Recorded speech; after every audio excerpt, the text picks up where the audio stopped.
Ang dami na nga nagtatanong ng house update na kung bakit hindi nga kami lumipat dito. Eto mga guys, isa rin siya sa naapektuhan sa bagyo. Di ko nga expect na mangyayari to. Kaya naman ngayong araw, samahan nyo na nga muna akong i-update ko kayo kung hanggang bakit ngayon mga guys hindi nga parang tayo pwedeng lumipat dito.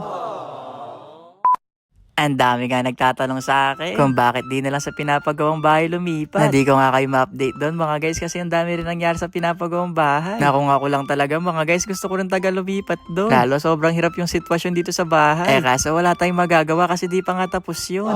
Na ngayon talaga dapat siya matatapos. Kaso minsan sa construction di mo talaga maiiwasan magkaroon ng delay. Tapos umulan pa. Kaya lalo ako na stress mga guys.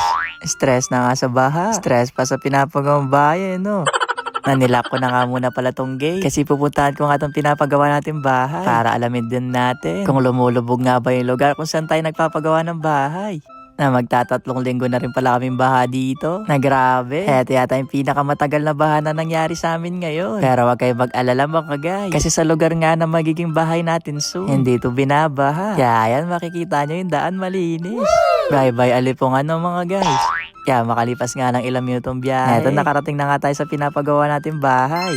Eto na pala yung kasalukuyang update sa bahay. Ganun pa rin siya kumpara nung bumisit tayo nung nakaraan. Na nung ilang araw nga magkasunod-sunod yung bagyo. Eto naapektuhan din yung pinapagawa natin bahay. Nakapasok nga yung tubig. Pero nung nakaraang araw pa yon. Kasi ngayon medyo umaraw na. Na naayos na rin para nila yung tiles dito sa garahe. Na di lang ako sigurado mga guys kung bakit hindi pa nga ito natakpan. Na yun yung nangyari nung nakaraang araw mga guys. Oh. Na ano kaya magandang gawin dito? Na bago ko nga kay house tour, nagpamerienda muna ako sa mga workers. Para ba yung mga workers ko mga guys, masipagin ba sa pagtatrabaho? Kasi gusto ko na rin talaga matapos tong bahay mga guys. At namalipad ko na nga si mama at papa dito. Para nga hindi na nga namin ma-experience yung taon-taon na pagbaha sa amin. Na meron na palang frame yung mga glass natin dito. Na dumating nga to nung isang araw. Na dahil wala pa nga nagtatrabaho mga guys, ako na siguro maglalagay dito, no? Heto pala yung magiging living area natin soon. Na dito sa part nga na may na-design mga guys. Hindi nga siya naging pantay-pantay. Kaya papalitin daw nila mga guys. Kaya sa pagpapagawa ng bahay, kailangan mo talaga maraming patience. Hanggang sa matapos nga siya. Kasi dito mo nga ma-experience yung maghintay. Magkaroon nga ng delay sa construction. Nakatulad nitong frame ng glass. Ang tagal ko tong hinintay. Ngayon ko lang siya nakita. Na tinatapos nga this week tong mga frame. Na para matapos na nga yung mga window natin sa bahay mga guys. At dire-diretso na nga tumatapos. Na sana talaga matapos na itong mga guys. Kasi gusto ko na talagang ilipat si mama at papa dito. Para nga mabigay ko nga yung comfort sa kanila. Kaya sana talaga tumigil na yung ulan. Para matapos na rin yung bahay.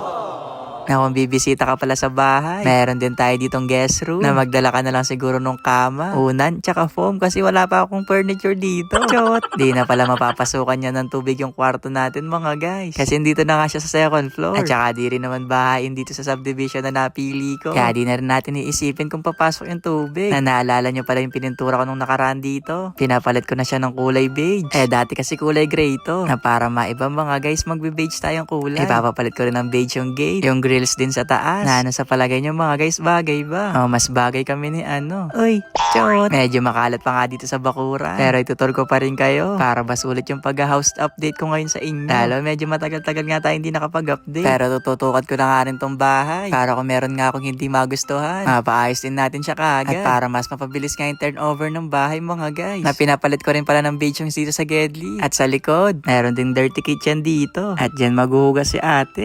Na basta yung mga nakapalibot ka dito sa bahay. Eto ba yung gagawin nating mini garden? Kaya dapat abangan nyo yun ha. Na-excited na ako sa magiging journey nitong bahay. Kaya sana magtuloy-tuloy na. Para tuluyan na nga rin talaga tayong makalipat mga guys. Sige na mga guys, pipili muna ako ng ibang design dito. Update ko na lang kasi sa susunod na araw. Basta ayun lang.